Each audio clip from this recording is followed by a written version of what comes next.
নমস্কার, অ্যাস্ট্রোইজডমে সবাইকে স্বাগতম। মেষ রাশির জাতক জাতিকাদের জন্য একটি গুরুত্বপূর্ণ ও তথ্যবহুল ভিডিওতে আমরা আলোচনা করব জুন 2025 সালের প্রথম 15 দিনের রাশিফল। কর্মজীবন থেকে শুরু করে স্বাস্থ্য, প্রেম, পরিবার, শিক্ষা, অর্থনীতি ও করণীয় পর্যন্ত সবকিছুই। যদি আপনি মেষ রাশির জাতক বা জাতিকা হয়ে থাকেন কিংবা আপনার পরিবারে কেউ এই রাশির অন্তর্গত হন, তবে এই ভিডিওটি আপনার জন্য অত্যন্ত কার্যকর হতে চলেছে। তো আসুন ধাপে ধাপে বিশ্লেষণ করি। প্রথমত গ্রহগত অবস্থান এবং গ্রহগত প্রভাব নিয়ে আমরা বিস্তারিত আলোচনা করব। তো প্রথমত জুন 2025 সালের প্রথম 15 দিনে গ্রহগুলোর অবস্থান মেষ রাশির জাতক জাতিকাদের জীবনে নানা দিক থেকে প্রভাব ফেলবে। বৃহস্পতি এখন মেষ রাশির জন্য সপ্তম ঘরে অমৃত দৃষ্টিতে অবস্থান করছে, যা অত্যন্ত শুভ। এটি সম্পর্ক, ব্যবসা এবং সামাজিক যোগাযোগের ক্ষেত্রে বড় ধরনের ইতিবাচক পরিবর্তন আনতে পারে। যারা নতুন ব্যবসা শুরু করতে চাচ্ছেন বা ব্যবসায়িক সম্প্রসারণে ভাবছেন, তারা এই সময়টিকে কাজে লাগাতে পারেন। তবে অন্যদিকে শনির অবস্থান কর্মস্থলে চাপ সৃষ্টি করতে পারে। বিশেষ করে যারা চাকরির ক্ষেত্রে বড় দায়িত্বে আছেন, তাদের উপরে বাড়তি দায়িত্ব আসতে পারে, যা মানসিকভাবে ক্লান্তি সৃষ্টি করতে পারে। তবুও এটি আপনার দক্ষতা যাচাই করার সময়, এবং যদি আপনি ধৈর্য ও স্থিরতা বজায় রাখেন, তাহলে সাফল্য আপনার হাতে ধরা দেবে। রাহু ও কেতুর অবস্থান মানসিক অস্থিরতা এবং স্বাস্থ্য সংক্রান্ত সমস্যার কারণে হতে পারে। বিশেষ করে রাতে ঘুমের সমস্যা, উদ্বেগ বা হঠাৎ কোনো সিদ্ধান্ত নেওয়ার প্রবণতা দেখা দিতে পারে। তাই এই সময় মানসিক ভারসাম্য বজায় রাখা অত্যন্ত গুরুত্বপূর্ণ। ধ্যান, প্রার্থনা এবং আত্মিক চর্চা আপনাকে ভারসাম্য রাখতে সাহায্য করবে। সার্বিকভাবে এই গ্রহগত অবস্থান আপনাকে সুযোগ ও চ্যালেঞ্জ দুটোই দেবে। কোনটি আপনি গ্রহণ করবেন তা নির্ভর করছে আপনার সচেতনতার উপরে। কর্মজীবন এবং চাকরি নিয়ে যদি কথা বলি, তো জুনের প্রথম 15 দিনে কর্মক্ষেত্রে মেষ রাশির জাতক জাতিকারা একদিকে যেমন প্রচন্ড চাপ অনুভব করবেন, অন্যদিকে তেমনি উঁচু পর্যায়ের সুযোগেও মুখোমুখি হবেন। শনির প্রভাব কর্মস্থলে দায়িত্ব বাড়িয়ে দেবে। কোনো গুরুত্বপূর্ণ প্রকল্প বা সিদ্ধান্ত আপনার উপরে নির্ভর করতে পারে। এই সময় আপনার নেতৃত্বগুণ, ধৈর্য ও পরিকল্পনা ক্ষমতা কাজে লাগাতে হবে। একটি বড় আশাব্যঞ্জক দিক হলো বৃহস্পতির প্রভাবে কর্মজীবনে ভালো সুযোগ আসতে পারে। বিশেষ করে বিদেশ ভ্রমণ বা এক রাজ্য থেকে অন্য রাজ্যে কাজের সূত্রে যাওয়ার সম্ভাবনা উজ্জ্বল। যারা সরকারি বা বহুজাতিক সংস্থায় কাজ করছেন, তাদের জন্য এটি একটি উত্তরণের সময় হতে পারে। আপনি যদি দীর্ঘদিন ধরে কোনো পদোন্নতির আশায় ছিলেন, তবে এই সময় আপনার জন্য আশার আলো জাগাতে পারে। উচ্চপদস্থদের সঙ্গে সম্পর্ক উন্নয়নের সুযোগও তৈরি হবে। আপনাকে স্মার্টলি নিজের কাজ উপস্থাপন করতে হবে এবং কথাবার্তায় ভারসাম্য রাখতে হবে। অন্যদিকে সহকর্মীদের মধ্যে ঈর্ষার পরিবেশও তৈরি হতে পারে। তাই আন্তরিকতা বজায় রেখে নিজের দায়িত্বে মনোনিবেশ করাই উত্তম। কাজের ব্যস্ততা মানসিক চাপ সৃষ্টি করলেও একে পজিটিভ এনার্জিতে রূপান্তর করার সময় এটাই। অতএব এই সময় কর্মজীবনে পরিশ্রম ও পরিকল্পনার মাধ্যমে আপনি নিজের অবস্থানকে সুদৃঢ় করতে পারবেন। ব্যবসা এবং অর্থনীতি বিশ্লেষণ যদি করি, তো ব্যবসায়ীদের জন্য এই সময়টি ধীরে ধীরে উন্নতির দিকে এগিয়ে যাওয়ার ইঙ্গিত দিচ্ছে। বৃহস্পতির অমৃত দৃষ্টি সপ্তম ঘরে অবস্থান করায় ব্যবসায়িক যোগাযোগ, নতুন চুক্তি এবং পার্টনারশিপের ক্ষেত্রে ইতিবাচক ফলাফল আশা করা যায়। যারা রপ্তানি বা আমদানি ব্যবসার সঙ্গে যুক্ত আছেন, তারা নতুন বাজারে প্রবেশের সুযোগ পেতে পারেন। এই সময় লাভজনক চুক্তি বা ব্যবসায়িক প্রস্তাব আসতে পারে, তবে এসব সিদ্ধান্ত গ্রহণের আগে ভালোভাবেই যাচাই করে নেওয়া উচিত।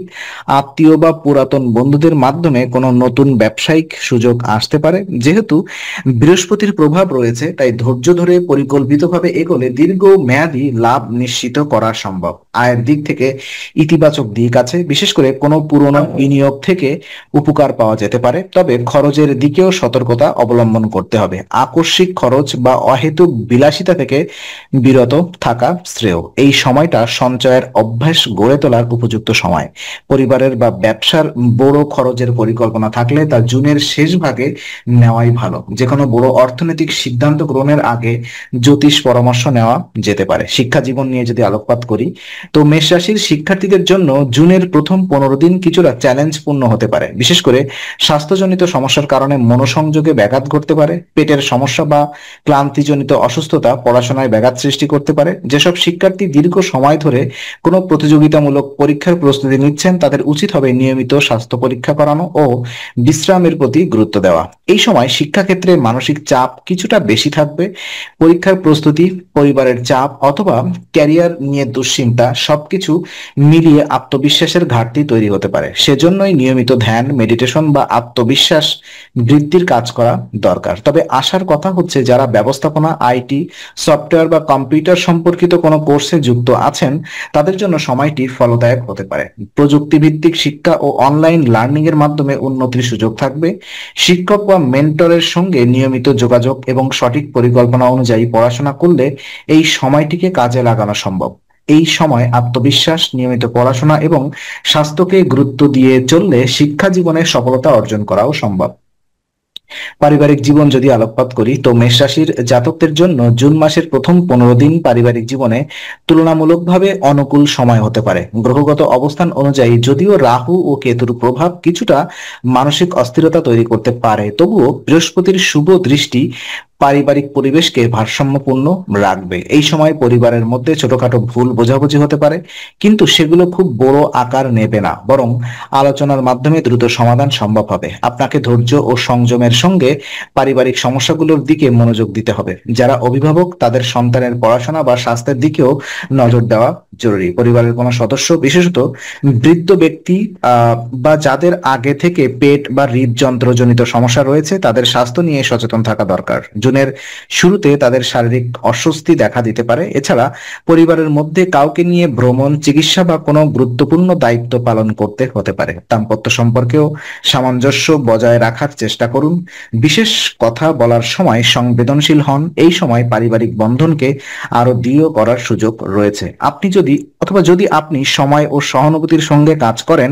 এছাড়া পরিবারে কেউ নতুন উদ্যোগে প্রবেশ করতে পারে, যেমন নতুন চাকরি, বিয়ে বা সন্তান জন্ম ইত্যাদি। এতে আনন্দঘন পরিবেশ সৃষ্টি হলেও কিছু দায়িত্ব বাড়তে পারে। সার্বিকভাবে এই সময়টি পরিবারের ইতিবাচক পরিবর্তনের ইঙ্গিত বহন করছে, তবে আপনার পক্ষ থেকে সহযোগিতা এবং সহনশীলতা থাকা জরুরি। প্রেম এবং দাম্পত্য জীবন নিয়ে যদি কথা বলি, তো মেষ রাশির জাতকদের প্রেম ও দাম্পত্য জীবনে জুন মাসের প্রথমার্ধ মিশ্র ধরনের ফল দিতে পারে।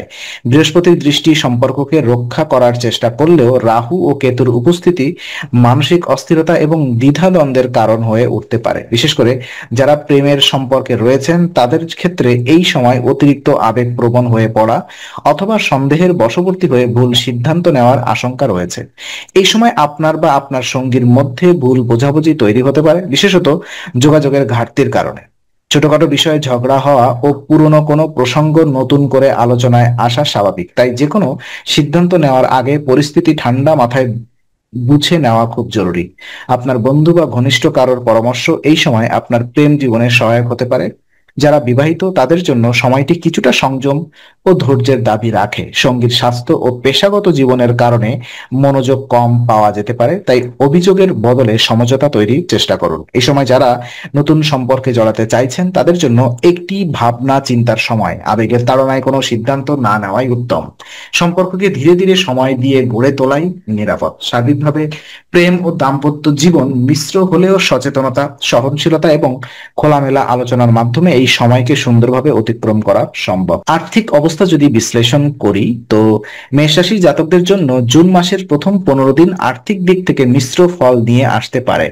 বৃহস্পতির প্রভাব থাকায় আয় বৃদ্ধির সুযোগ থাকবে। বিশেষ করে ব্যবসা বা ফ্রিল্যান্সিং এর সঙ্গে যুক্ত ব্যক্তিরা নতুন কোনো চুক্তি বা সুযোগের মুখোমুখি হতে পারেন। তবে একই সঙ্গে খরচের পরিমাণও বাড়তে পারে, বিশেষ করে পরিবারের সদস্যদের চিকিৎসা, ভ্রমণ বা ঘরোয়া প্রয়োজনের জন্য। এই সময় আয়ের একাধিক উৎস তৈরি হতে পারে। কেউ যদি অনলাইন কাজ, পার্ট টাইম প্রজেক্ট বা নিজের ব্যবসা শুরু করার কথা চিন্তা করে থাকেন, তাহলে এটি শুরু করার উপযুক্ত সময়। তবে আর্থিক সিদ্ধান্ত নেওয়ার সময় খুব বিচক্ষণ হতে হবে, কারণ গ্রহগতভাবে খরচের ঝুঁকি বাড়তে পারে। এই সময় আপনি যদি কোনো বিনিয়োগ করতে চান, বিশেষ করে রিয়েল এস্টেট, শেয়ার মার্কেট অথবা সঞ্চয় প্রকল্পে, তাহলে পুঙ্খানুপুঙ্খ বিশ্লেষণ করে তবেই সিদ্ধান্ত নেওয়া উচিত। সঞ্চয়ের দিকে মনোযোগ দেওয়া জরুরি, কারণ ভবিষ্যতের স্বাস্থ্যজনিত সমস্যা বা ভ্রমণের জন্য হঠাৎ খরচের সম্ভাবনা রয়েছে। অতিরিক্ত ধার বা ঋণ নেওয়া থেকে বিরত থাকাই শ্রেয়। আর্থিক ভারসাম্য বজায় রাখতে একটি মাসিক বাজেট তৈরি করে খরচ পরিচালনা করা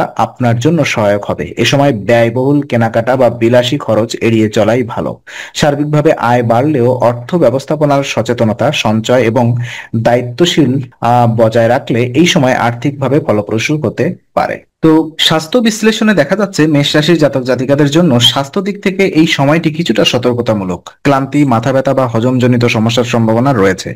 অতিরিক্ত কাজের চাপ এবং মানসিক উদ্বেগ শরীরকে দুর্বল করে দিতে পারে। রাহু কেতুর প্রভাবে ঘুমের সমস্যা, ত্বকের জটিলতা বা চোখের সমস্যা দেখা দিতে পারে।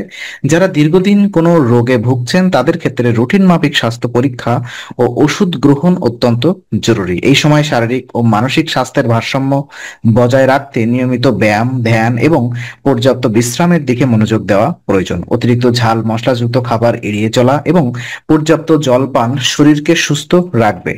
নিজেকে ফিট ও কর্মক্ষম রাখতে ডায়েট এবং শরীর চর্চার পরিকল্পনা এখন থেকেই শুরু করা দরকার। কিছু করণীয় সিদ্ধান্ত এবং প্রতিকার আমি এ পর্বে আপনাদের দিতে চাই। তো যে নেতিবাচক প্রভাবগুলো আমরা দেখলাম একটু আগে, অর্থাৎ মেষ রাশির জাতক জাতিকারা যদি এই জুন মাসের প্রথমার্ধে শুভ ফল চান তবে কিছু সহজ প্রতিকার অনুসরণ করলে সুফল মিলতে পারে। প্রতিদিন ভোরে উঠে সূর্যকে জলের অর্ঘ্য দেওয়া শুভ। ওম আং অঙ্গরাকায় নম মন্ত্রটি অন্তত 11 বার জপ করা ভালো। মঙ্গলবার এবং শনিবার ব্রত রাখা বা নিরামিষ আহার করা কর্মক্ষেত্র ও মানসিক স্থিরতার জন্য উপকারী। মাসের প্রভাব দুর্বল রাখলে রাগ, জেদ এবং অহংকার বেড়ে যায়, তাই নিজের ব্যবহারে নম্রতা বজায় রাখা জরুরি। পরিবারের জ্যেষ্ঠদের সম্মান করা এবং তাদের সেবা করলে শুভ ফল পাওয়া যায়। রাহু কেতুর প্রভাব কাটাতে হনুমান চল্লিশা পাঠ এবং কালো কুকুর বা পাখিকে খাদ্য দান করা ফলদায়ক। সমাজে বা অফিসে যাদের সঙ্গে সমস্যা হচ্ছে তাদের সঙ্গে সদ্ভাব বজায় রাখার চেষ্টা করুন।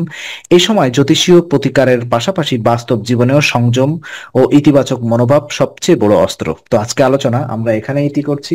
আমরা আশা করি এটি আপনার মনে নতুন কিছু আলোর সঞ্চার করেছে। যদি ভিডিওটি আপনার ভালো লেগে থাকে তবে লাইক দিতে ভুলবেন না। আপনার মতামত জানাতে কমেন্ট করুন এবং প্রিয়জনদের সঙ্গে শেয়ার করে তাদের জীবনেও আলোর বার্তা পৌঁছে দিন। আর অবশ্যই আমাদের চ্যানেলটি সাবস্ক্রাইব করুন, কারণ এখানে আমরা প্রতি মুহূর্তে নতুন আলো ও জ্ঞানের কথা নিয়ে আসি। আবার দেখা হবে, ততক্ষণ ভালো থাকুন, শান্তিতে থাকুন। নমস্কার।